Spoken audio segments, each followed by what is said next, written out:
Hello everyone, मैं doctor Sangeeta Shukla. आज मैं आपको MA second semester geography paper first applied geomorphology का यूनिट 3 का चैप्टर जो है अपवाह तंत्र एवं प्रतिरूप, ड्रेनेज सिस्टम एंड पैटर्न, तो इस शीर्षक पर आपको एक वीडियो लेक्चर देने जा रही हूँ। आइए अब इसको हम देखते हैं। तो सबसे पहले तो मैं आपको बताना चाहूँगी कि अपवाह तंत्र क्या है और अपवाह प्रतिरूप किसे कहते हैं। यहाँ पर मैंने सब टाइटल लिखे हुए हैं और ये कुछ डायग्राम है, इन्हीं सबको अभी हम देखेंगे। तो सबसे पहले हम देखते हैं अपवाह तंत्र का अर्थ। अपवाह तंत्र किसे कहते हैं? Drainage system. तो अपवाह तंत्र का मतलब होता है कि किसी निश्चित क्षेत्र में या किसी क्षेत्र में एक मुख्य सरिता, मेन स्ट्रीम और इसकी सहायक सरिताओं का जो विकास होता है, जो जाल होता है, नेटवर्क होता है, उसको हम अपवाह तंत्र कहते हैं। मतलब ये कि अपवाह तंत्र जो होता है उसमें एक मुख्य सरिता होती है, उसकी सहायक सरिताएं होती है। एक समय के बाद धीरे धीरे उन सहायक सरिताओं का भी विकास होते जाता है, इस तरह से एक पूरा जाल बनता है, उसको हम अपवाह तंत्र कहते हैं। तो अपवाह तंत्र जो होता है, इसको किसी भी क्षेत्र के अपवाह तंत्र को अध्ययन करने के मुख्य 2 उपागम होते हैं। 2 उपागम क्या है? ये 2 अप्रोच जो है, वो पहला होता है वर्णनात्मक उपागम और दूसरा होता है जननिक उपागम। वर्णनात्मक उपागम का मतलब ये होता है कि किसी क्षेत्र में जो मुख्य सरिता होती है या अपवाह तंत्र होता है, उसमें हम उस सरिता की जो है फॉर्म, मतलब आकार, उन सरिता के आकार और प्रतिरूप का अध्ययन जब वर्णन करते हैं तो उसको वर्णनात्मक उपागम कहते हैं। अर्थात किसी क्षेत्र की मुख्य सरिताओं का और उसकी सहायक सरिताओं का एक आकार या स्वरूप कैसे निर्मित हो रहा है और किस तरह से अपवाह प्रतिरूप बन रहा है, ड्रेनेज पैटर्न बन रहा है, इसका जब हम वर्णन व्याख्या करते हैं तो उसको वर्णनात्मक उपागम कहते हैं। और जब जननिक उपागम का अर्थ होता है, जेनेटिक अप्रोच जो होता है, उसका मतलब ये होता है कि किसी क्षेत्र में जो सरिता होती है, मुख्य सरिता होती है, उसकी उत्पत्ति किस प्रकार से हुई, अर्थात वो नदी का मतलब उत्पत्ति कैसे हुई और उसके पश्चात उसके समय के साथ उसका विकास किस प्रकार से हो रहा है, इसको हम कहते हैं जननिक उपागम। इसका मतलब ये हुआ कि किसी भी क्षेत्र में जो अपवाह तंत्र होता है, उसके विकास में पूर्णतः समय के साथ धीरे धीरे उसका भी एक नेटवर्क बनता है, एक जाल बनता है। इस तरह से पूरा अपवाह तंत्र जो है वो ड्रेनेज सिस्टम विकसित होता है। अपवाह तंत्र को प्रभावित करने वाले मुख्य 2 कारक होते हैं। किसी भी क्षेत्र में जो ड्रेनेज सिस्टम बनता है, अपवाह तंत्र विकसित होता है, उसको मुख्य रूप से 2 प्रमुख कारक प्रभावित करते हैं।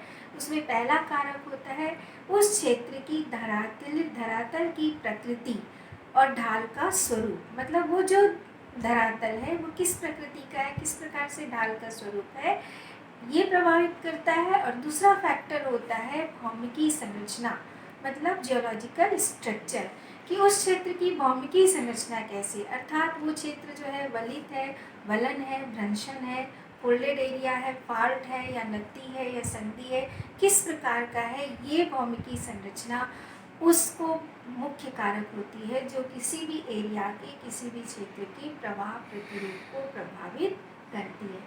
इसके बाद हम देखेंगे कि अपवाह तंत्र को मोटे तौर पर प्रमुख 2 वर्गों में रखा गया है, या इसके 2 भाग हैं।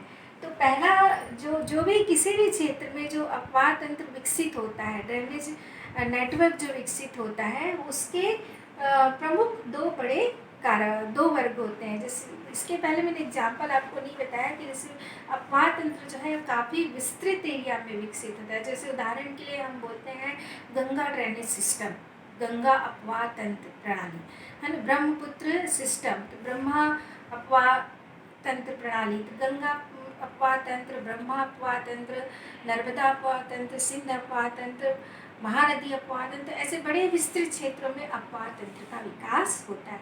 इसके अलावा मध्यम प्रकार के भी अपवाह तंत्र होते हैं और लघु अपवाह तंत्र भी विकसित होते हैं।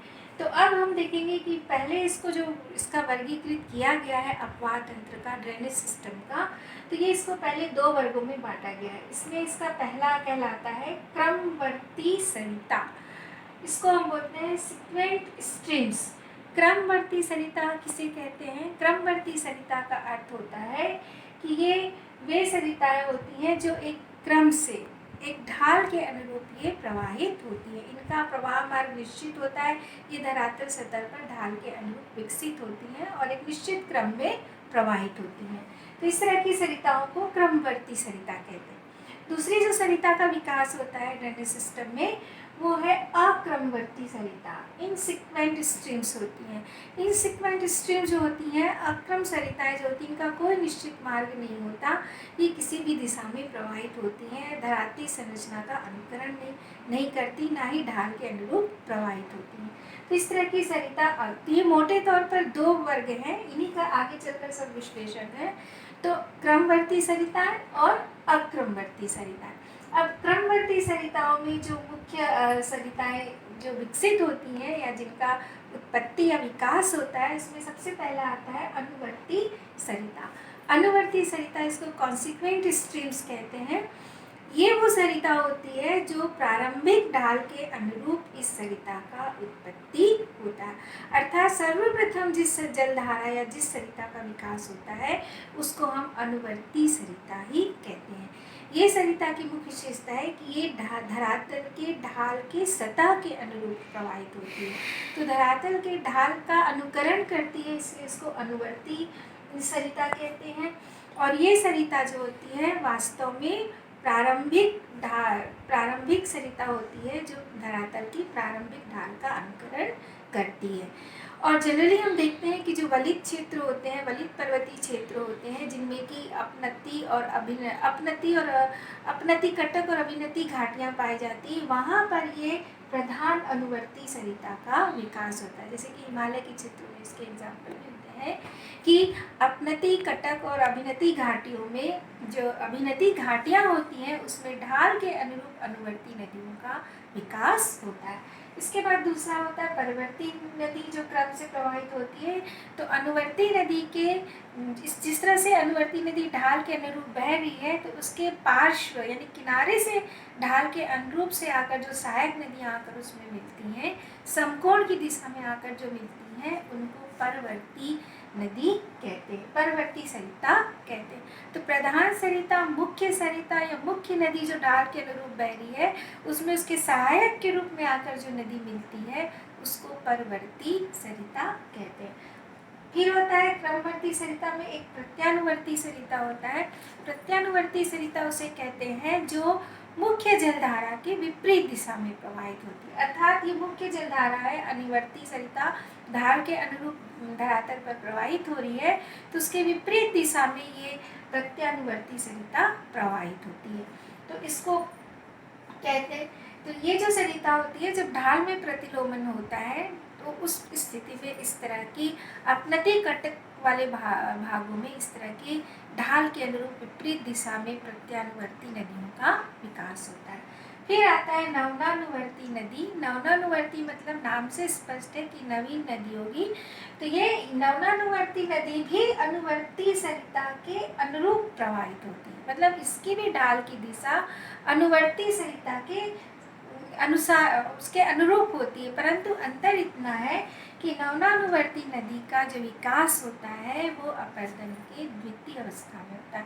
अर्थात जब एक अपर्दन चक्र गुजर जाता है और वलित संरचना में जब अपनति घाटियों पर अपनति कटक पर जब अभिनति घाटियाँ बन जाती हैं और अभिनति घाटियों पर जब अपनति कटक बन जाते हैं तो नवीन नदियों का विकास होता है। इसको नवनानुवर्ती नदी कहते हैं। यह अपर्दन की द्वितीय अवस्था होती है, उस समय इसका विकास। तो ये सारी सरिताएं अनुवर्ती नदी, अनुवर्ती सरिता, परवर्ती सरिता, प्रत्यानुवर्ती सरिता, नवनानुवर्ती सरिता, ये सब क्रमवर्ती सिक्वेंट स्ट्रीम्स के अंतर्गत आती हैं। इसके बाद आता है सेकेंड अक्रमवर्ती सरिता। अक्रमवर्ती सरिता का मतलब होता है ऐसी सरिताओं का उत्पत्ति या विकास होना जो कि ढाल के अनुरूप जो है ढाल और भौमिकी संरचना से समायोजन नहीं करती, बल्कि अपने पूर्व निर्धारित मार्ग में या अपने पूर्व की घाटी में ही प्रवाहित होती रहती। तो इसलिए इसको अक्रमवर्ती सरिता कहते हैं, जो अपने ही बनाए वाली घाटी में ही प्रवाहित होती है। तो इसके दो भाग हैं, पूर्ववर्ती सरिता एंटी एक्सीडेंटल स्ट्रीम और पूर्वारोपित सरिता, सुपर इम्पोज्ड स्ट्रीम। तो पूर्ववर्ती सरिता का मतलब होता है कि ये ऐसी सरिताएं होती हैं जो कि ऐसी जलधाराएं होती हैं जो कि धरातल पर अपने घाटी का विकास करने के बाद अपने ही मार्ग पर प्रवाहित होती रहती हैं, अर्थात स्थलखंड के उत्थान के पूर्व ही ये अपनी घाटी का निर्माण कर चुकी होती हैं। मतलब ये पूर्ववर्ती सरिता वे सरिताएं होती हैं जो अपनी घाटी को विकास कर लेती हैं, अपने जल मार्ग को निर्धारित कर लेती हैं, और जब इनके घाटी पर नए स्थलखंड का उत्थान हो जाता है तो वो नए स्थलखंड को काट कर अपने घाटी मार्ग को सुरक्षित रखती हैं और उसी मार्ग पर ही ये प्रवाहित होती हैं, इसलिए इनको पूर्ववर्ती सरिता कहा जाता है। अर्थात अब ये सरिताएं धरातल की संरचना, ढाल, भौमिकी संरचना और ढाल का से समायोजन बिल्कुल नहीं करती, बल्कि अपने ही बनाए घाटी पर ये पूर्ववर्ती रूप में प्रवाहित होती रहती है। दूसरा होता है पूर्वारोपित सरिता, सुपर इम्पोज्ड स्ट्रीम्स कहते हैं।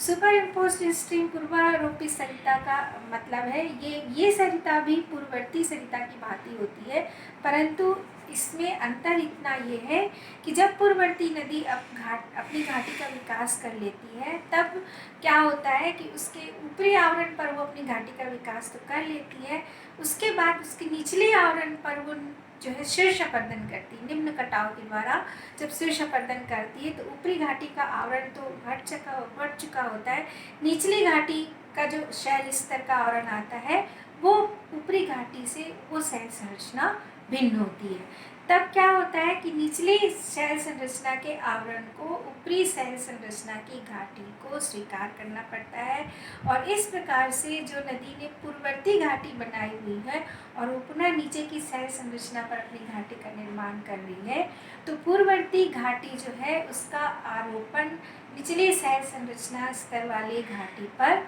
हो जाता है, अर्थात वो आरोपित हो जाता है, सुपर इम्पोज्ड हो जाता है।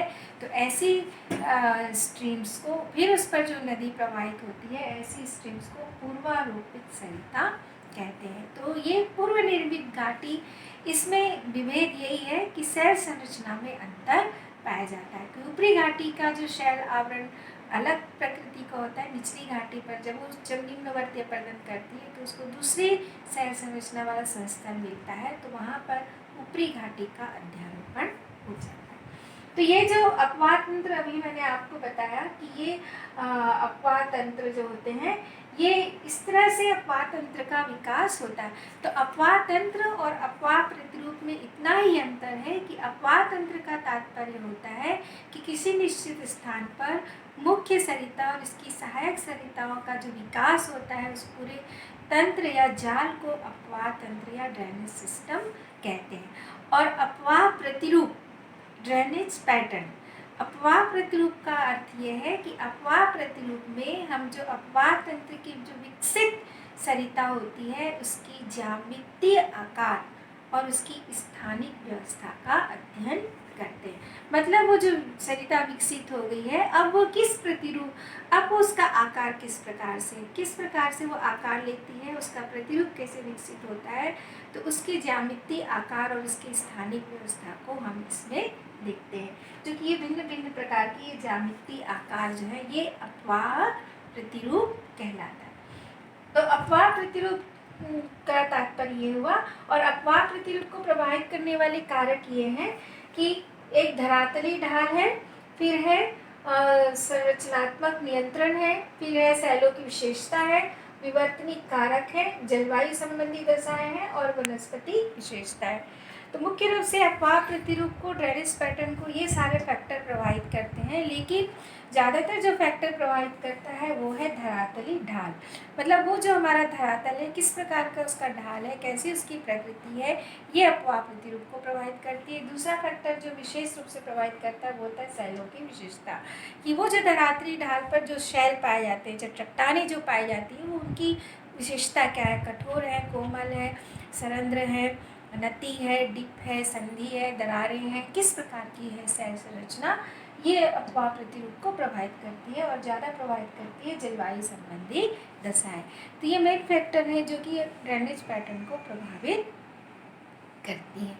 इसके बाद हम देखेंगे कि प्रमुख अपवाह प्रतिरूप जो बनते हैं, जिनका कि हम ज्यामितीय आकार का अध्ययन कर रहे हैं और इनकी स्थानिक व्यवस्था कैसे होती है, ये अपवाह प्रतिरूप कहलाता है। तो मुख्य रूप से ये जो अपवाह प्रतिरूप है वो उसमें जैसे कि सबसे पहले है जालीनुमा प्रतिरूप, ट्रिल्स पैटर्न। तो जालीनुमा प्रवाह प्रतिरूप जो होता है किसे कहते हैं? जालीनुमा प्रवाह प्रतिरूप का अर्थ होता है कि ये जो प्रवाह प्रतिरूप है ये इसमें मुख्य सरिता होती है और उसके सहायक सरिताएं जो जब विकसित हो जाती हैं तो इतनी ज़्यादा मुख्य सहायक सरिताओं का विकास हो जाता है कि वो एक जाल की तरह जालीनुमा प्रवाह प्रतिरूप के रूप में दिखाई देने लगता है। तो ये जो मैं यहाँ पर आपको अनुवर्ती परवर्ती नदी की बात कर रही थी, तो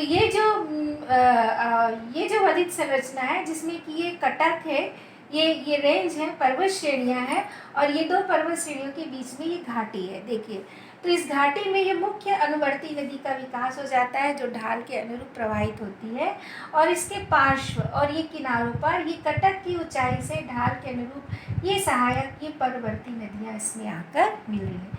तो यहाँ पर हमको ये अनुवर्ती नदी दिखाई दे रही है और ये परवर्ती नदी इस कटक के सहारे ढाल के अनुरूप इसको संकोण दिशा में आकर मिल रही है। तो ये ऊंचा भाग है, ये घाटी है, तो ये अपनति कटक है, ये अभिनति घाटी है। तो इस तरह से जब अपनति कटक के सहारे और अभिनति घाटी के सहारे मुख्य नदी और सहायक नदियों का इस प्रकार से विकास होता है कि वो एक जाल की भांति दिखाई देते हैं, तो तब इसको जालीनुमा प्रवाह प्रतिरूप कहते हैं। तो ये ट्रिल्स पैटर्न कहलाता है। तो जालीनुमा प्रवाह प्रतिरूप और आयताकार प्रवाह प्रतिरूप में समानता पाई जाती है, लेकिन विभेद थोड़ा सा ये है कि आयताकार प्रवाह प्रतिरूप अभी हम देखेंगे यहाँ पर, इसमें स्ट्रीम्स की दूरियाँ बड़ी होती हैं, दूर दूर होती हैं और इसमें जो सहायक सरिताएं जो होती हैं वो छोटी छोटी होती हैं। इसमें सहायक सरिताएं लंबी होती हैं जो आयत का आकार ले लेती हैं, तो इसको आयताकार। तो जालीनुमा प्रवाह प्रतिरूप जो होते हैं ये अपनति कटक और अभिनति घाटियों पर विकसित होती हैं और मुख्य सरिता और इसकी सहायक सरिताओं का जाल होता है, इसको जालीनुमा प्रवाह प्रतिरूप कहते हैं। फिर दूसरा है पादपाकार अपवाह प्रतिरूप, डेंड्रेटिक ड्रेनेज पैटर्न। तो पादपाकार प्रवाह प्रतिरूप जो होता है इसका विकास जो है जनरली समान सपाट चौरस मैदानी भागों में होता है। यहाँ पर एक मुख्य प्रधान सरिता होती है और इसकी विभिन्न सहायक सरिताओं का जाल विकसित होता है। चूँकि इसकी आकृति एक वृक्ष की भांति दिखाई देती है या एक पेड़ की शाखाओं की तरह इसका विकास होता है, इसलिए इसको वृक्षाकार प्रवाह प्रतिरूप भी बोलते हैं या दुमाकृति प्रवाह प्रतिरूप भी कहा जाता है। या पादपाकार, पादप की भांति इसकी आकृति दिखाई देती है और ये समतल मैदानी भागों में इसका विकास होता है। तो ये पादपाकार ड्रेनेज। इसके बाद आता है आयताकार प्रवाह प्रतिरूप। तो आयताकार रेक्टेंगुलर ड्रेनेज पैटर्न इसको कहते हैं। आयताकार प्रवाह प्रतिरूप का विकास जो है जालीनुमा प्रवाह प्रतिरूप के समरूप होता है, लेकिन दोनों में अंतर ये है कि आयताकार प्रवाह प्रतिरूप में शैल संरचना प्रभावित करती है, अर्थात आयताकार प्रवाह प्रतिरूप वहाँ विकसित होता है जहाँ की चट्टानों में संधियाँ और दरारें पाई जाती हैं। तो जहाँ संधियाँ और दरारें पाई जाती हैं वहाँ पर विघटन और वियोजन से वो दरारों का विस्तार होता है, उसमें वर्षा का जल एकत्र होता है, वर्षा का जल एकत्र होकर धीरे धीरे छोटी छोटी जलधाराओं का विकास होता है और मुख्य जलधारा के साथ छोटी छोटी सहायक जलधाराओं की लंबाई बढ़ती जाती है। तो ये सहायक जलधाराओं की लंबाई बढ़ती जाती है जो आगे चलकर आयताकार रूप को लेती है। ये भी एक तरह से सहायक नदियों का जाल ही होता है, लेकिन इसमें और इसमें अंतर ये होता है कि इसमें सहायक नदियों की दूरी अधिक होती है, इसमें सहायक नदियाँ छोटी छोटी होती हैं। तो इस तरह से ये आयताकार या रेक्टेंगुलर ड्रेनेज पैटर्न बनता है। फिर बनता है अपकेंद्रीय अपवाह प्रतिरूप, इसको बोलते हैं रेडियल और सेंट्रीफ्यूगल पैटर्न। तो इस प्रवाह प्रतिरूप का विकास जो है ऊंचे पहाड़ी क्षेत्रों में या गुंबदाकार पर्वत होता है। तो गुंबदाकार पर्वत क्षेत्र में क्या होता है कि ढाल के अनुरूप चारों दिशाओं में सरिताओं का विकास होता है। मतलब मुख्यतः गुंबदाकार पर्वत इस तरह से होते हैं कि उसके केंद्र से चारों दिशाओं में ढाल के अनुरूप ये देखिए गुंबदाकार पर्वत है, ये ढाल के अनुरूप इस दिशा में जा रही, इस दिशा में जा रही, इस दिशा में, चारों दिशाओं में ढाल के अनुरूप सरिताएं जो है नीचे की ओर उतरती हैं। तो इसको, और चूंकि केंद्र को त्याग कर नीचे की ओर जा रही है, इसलिए इसको अपकेंद्रीय अपवाह प्रतिरूप या केंद्र त्यागी प्रतिरूप भी कहते हैं। या इसका एक नाम अरी रेडियल ड्रेनेज पैटर्न भी इसको कहते हैं, ये अरी प्रतिरूप भी कहलाता है। तो केंद्र को त्याग कर ये ढाल के अनुरूप चारों दिशाओं में जब प्रवाह जाल का विकास होता है तो उसको अपकेंद्रीय प्रवाह प्रतिरूप कहते हैं। इसके बाद होता है अभिकेंद्रीय सेंट्रीपिटल ड्रेनेज सिस्टम। तो ये अभिकेंद्रीय प्रवाह प्रतिरूप अपकेंद्रीय प्रवाह प्रतिरूप का विपरीत होता है। मतलब इसमें चारों दिशाओं से ढाल के अनुरूप केंद्र की ओर नदियां आती हैं। ये देखिए, ये ऊंचा भाग है, ये ऊंचा भाग है, इस ऊंचाई से ढाल के अनुरूप ये केंद्र की ओर नदी आ रही है, यहाँ से केंद्र की ओर नदी आ रही है, ये केंद्र की ओर नदी आ रही है। तो केंद्र की ओर चारों तरफ इसमें नदियां आती हैं। तो इस तरह का विकास जो है जनरली ज्वालामुखी शंकु पर्वत में जब ज्वालामुखी शांत हो जाता है तो जो क्रेटर होता है, उस क्रेटर में जब जल भर जाता है तो झील बन जाती है। तो झील वाले क्षेत्र में उसके क्रेटर का ऊंचा भाग ये खड़े ढाल वाला होता है। तो चारों दिशाओं से उस क्रेटर में जल छोटी छोटी नदियां आकर मिलती हैं। तो एक तरह से ये झील या गर्त वाले भाग में इस तरह से अभिकेंद्रीय प्रवाह प्रतिरूप का विकास होता है, और केंद्र की ओर आने के कारण इसको अभिकेंद्रीय प्रवाह प्रतिरूप कहते हैं। फिर आता है वलयाकार एनुलर ड्रेनेज सिस्टम। तो वलयाकार प्रवाह प्रतिरूप का जो विकास होता है ये भी गुंबद पर्वत श्रेणी वाले क्षेत्र में होता है कि ऐसे धरातल, ऐसी संरचना जो कि गुंबदी पर्वत हो, और उस गुंबदी पर्वत की जो शैल स्तर होंगे वो कभी उसके साथ कठोर शैल स्तर के साथ यदि कोमल संरचना वाली भी चट्टानें पाई जाती हैं, तो नदियाँ अनाच्छादन के कारण जब उसका आवरण हट जाता है तो यहाँ पर नदियाँ चक्राकार मार्ग का अनुसरण करती हैं, अर्थात वो वृत्त के रूप में नदियाँ धीरे धीरे ऊंचाई से नीचे की ओर उतरती हैं। तो ऊंचाई से नीचे से इस तरह से वलय की भांति वो गुंबद पर्वत से नीचे उतरती हैं। तो इसमें इसके साथ ये अनुवर्ती नदियाँ भी होती हैं, परवर्ती नदियाँ भी होती हैं, प्रत्यानुवर्ती नदी भी होती है, और नवनानुवर्ती नदी। ये चारों प्रकार की क्रमवर्ती सरिता जो है ये वलयाकार प्रवाह प्रतिरूप में देखने को मिलता है। तो इस तरह से जो वलय की भांति नीचे उतरती हैं, जिसमें सारी नदियों का विकास प्रतिरूप देखने को मिलता है। इसके बाद आता है कंटकीय अपवाह प्रतिरूप, बारबेड पैटर्न बोलते हैं। तो कंटकीय अपवाह प्रतिरूप ये भी एक विशेष प्रकार का प्रवाह प्रतिरूप है कि ये ऊंचाई से ये मुख्य सरिता जो है अपने ढाल के अनुरूप ये अनुवर्ती नदी प्रवाहित हो रही है। ढाल के अनुरूप ये नदी नीचे की ओर जा रही है। इसके ऊपरी भाग में इसके ढाल की विपरीत दिशा में, ये देखिए इसका डायरेक्शन इधर है और इसका डायरेक्शन इधर है।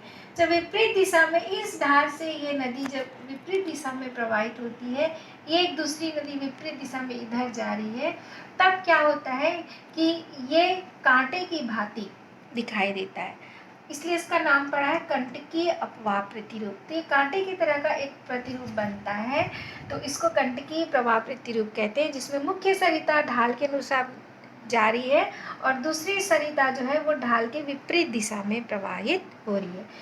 इसी प्रतिरूप में सरिता अपहरण की क्रिया होती है, अर्थात देखिए ये जो ढाल के अनुरूप ये सरिता इधर जा रही है, इसकी सहायक सरिता इधर आ रही है, ये ढाल के अनुरूप इधर जा रही है, इसकी सहायक सरिता इधर आ रही है। तो समय अंतराल के बाद क्या होता है कि इस छोटी सहायक नदी का जल इस मुख्य सरिता में मिल जाता है, तो इसको सरिता अपहरण बोलते हैं, रिवर कैप्चर, कि इस सरिता की सहायक नदी का जल मुख्य सरिता में मिल गया, इस सरिता की सहायक नदी का जल इसमें मिल गया, ये रिवर कैप्चर का स्थिति यहाँ पर होता है। तो ये इस प्रकार की। इसके बाद है परनुमा अपवाह प्रतिरूप। परनुमा अपवाह प्रतिरूप, पर मतलब पंछियों के पंख से लिया गया है, इसकी संज्ञा उससे दी गई कि पंछियों के जो पंख को हम पर बोलते हैं। तो ये जो प्रवाह प्रतिरूप होता है ये पंछियों के पंख के समान दिखाई देता है। तो जब ऊंचे क्षेत्र में एक समांतर क्रम में एक पर्वत श्रेणियां पाई जाती, ये ऊंचा भाग है, 500 की ऊंचाई है, 200 की ऊंचाई है, समांतर क्रम में इस तरह से पर्वत श्रेणियां हैं। तो इन पर्वत श्रेणियों के जो ये खड़े ढाल होते हैं, किनारों पर जो खड़े ढाल होते हैं, तो किनारे के खड़े ढाल से ये सहायक नदियाँ आकर ये घाटियाँ होती हैं। खड़े ढाल वाली सक्रिय घाटी में मुख्य घाटी की ओर ये सहायक नदियाँ आती हैं। ये मुख्य घाटी है और ये मुख्य घाटी पर ये समांतर पर्वत श्रेणियाँ हैं। यहाँ पर ये है पर्वत श्रेणियाँ, मैंने गलत बता दिया था। ये समांतर पर्वत श्रेणियाँ हैं और ये चौड़ी घाटी है। इस घाटी में जब ये खड़े ढाल से ये सरिताएं आकर ये मुख्य घाटी में मिलती हैं, तो ये पंछियों के पंख के समान दूर से दिखाई देती है, जिसको परनुमा अपवाह प्रतिरूप कहते हैं। जिस तरह से हम पत्तियों को, पेड़ों की पत्तियों को देखते हैं, उसकी जो नसें होती हैं वो पंख के समान दिखाई देती हैं, वैसे इसकी आकृति बनती। तो खड़े ढाल वाली सक्रिय घाटी में मुख्य घाटी की ओर ये आती है। खड़े ढाल वाली सक्रिय घाटी मुख्य घाटी की ओर आती है, तो ये परनुमा। इसके बाद है हैरिंग अस्थि अपवाह प्रतिरूप। इसको हैरिंग बोन पैटर्न कहते हैं। हैरिंग अस्थि प्रवाह प्रतिरूप जो है, हैरिंग मछली की संज्ञा दी गई है कि हैरिंग मछली जो होती है उसकी जो हड्डियां का ढांचा जो दिखाई देता वो इस टाइप का होता है। इसी तरह से मानव मनुष्य के रिब्स से भी लिया गया कि मानव की पसली जो होती है, मनुष्य की पसली भी इस तरह से दिखाई देती है, तो इससे भी इसकी तुलना की गई है। तो इस तरह का धरातली से रचना होता है कि ये पर्वत श्रेणियाँ होती हैं और ये पर्वत श्रेणियाँ होती है, तो इनके बीच में ये चौड़ी घाटी रहती है। इस चौड़ी घाटी में, क्योंकि दोनों किनारे खड़े ढाल हैं, तो ये मुख्य नदी इस तरह से इसमें प्रवाहित होती है और इस पर्वत श्रेणी के खड़े ढाल से ये सहायक नदियाँ आकर इसमें मिलती हैं। इस पर्वत श्रेणी के खड़े ढाल से ये सहायक नदियाँ आकर इसमें मिलती। तो ये ऐसा पैटर्न बनता है जो हैरिंग अस्थि, मतलब हैरिंग मछली के अस्थि के अनुसार दिखाई देता है, तो इसको बोलते हैं। और ये इसको अनुदैर्घ्य सरिता कहते हैं, जो अपनी घाटी में बहती है, और ये शिखर। इसके बाद है समांतर अपवाह प्रतिरूप, पैरेलल पैटर्न। तो समांतर अपवाह प्रतिरूप जो होता है समान ढलुआ सागरी तटीय भागों में बनता है। अब ये समुद्र क्षेत्र है, सागरी क्षेत्र है। सागर क्षेत्र के पास हम देखते हैं कि समान ढाल होता है, सपाट ढाल होता है, तो सरिताएं आकर एक समान आकर वो समुद्र में मिलती है।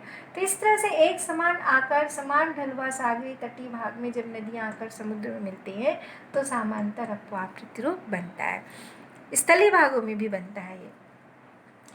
अनिश्चित अपवाह प्रतिरूप है ना। तो अनिश्चित प्रवाह प्रतिरूप, इसको जटिल या मिश्रित प्रवाह प्रतिरूप भी कहते हैं। ये बहुत कॉम्प्लिकेटेड होता है और ये इस तरह से होता है कि अनिश्चित अपवाह प्रतिरूप वहाँ बनता है जब प्रवाह क्रम का कोई निश्चित मार्ग नहीं होता, न ही मुख्य सरिता का मार्ग दिखाई देता है, बल्कि सरिताएं छिन्न भिन्न रूप में जो है किसी भी अनिश्चित क्रम में प्रवाहित होती रहती है। अर्थात कई छोटी छोटी झीलें ऐसी धरातलीय संरचना जहाँ पर कई छोटी छोटी झीलें पाई जाती हैं, वहाँ पर कई छोटी छोटी नदियों का उद्गम हो जाता है और वो किसी भी क्रम में प्रवाहित होने लगती हैं। तो प्रवाह क्रम का कोई निश्चित क्रम नहीं पता चलता, मुख्य धारा की पहचान करना कठिन हो जाता है। तो ऐसी सरिता को अनिश्चित अपवाह प्रतिरूप कहते हैं। जनरली विच्छेदित पठारी क्षेत्र में जो है ये पाया जाता है, या फिर जहाँ छोटी छोटी झीलें या सागर होती वहाँ पर। अब है प्रच्छन्न अपवाह प्रतिरूप। प्रच्छन्न अपवाह प्रतिरूप कहाँ पाया जाता है? ये जो है अर्ध शुष्क मरुस्थल की मौसमी जलधाराएं होती है। अर्थात अर्ध शुष्क क्षेत्र में क्या होता है, वर्षा कम होती है, अनिश्चित होती है, तो जब कभी वर्षा का जल धरातल पर रहता है तो छोटे छोटे पथरीली भागों में ये जलधाराएं लुप्त हो जाती है, फिर आगे चलकर पुनः ये स्थल भाग में दिखाई देने लगती है। तो ऐसी जलधाराओं को प्रच्छन्न अपवाह प्रतिरूप कहते हैं। इसके बाद एक बनता है भूमिगत अपवाह प्रतिरूप, अंडरग्राउंड। तो भूमिगत अपवाह प्रतिरूप अक्सर विशेष सेल संरचना वाले भाग में बनता है। वो विशेष सेल चूने की चट्टान होनी चाहिए। तो चूने की चट्टान में वर्षा का जल रिसकर भूमिगत हो जाता है और भूमिगत होने के बाद वो मंद गति से बहने वाली जलधारा के रूप में अंदर प्रवाहित होता है। तो ऐसी जलधारा को, ऐसे प्रवाह प्रतिरूप को भूमिगत अपवाह प्रतिरूप कहते हैं। तो ओवरऑल अभी हमने आपको यहाँ पर कुछ विशेष प्रकार के अपवाह प्रतिरूप के बारे में और अपवाह तंत्र के बारे में आपको बताया है। मुझे आशा है कि ये बहुत ही सरल टॉपिक है, इसे आप किताब से और अच्छे से देखकर पढ़ सकते हैं। धन्यवाद। Thank you.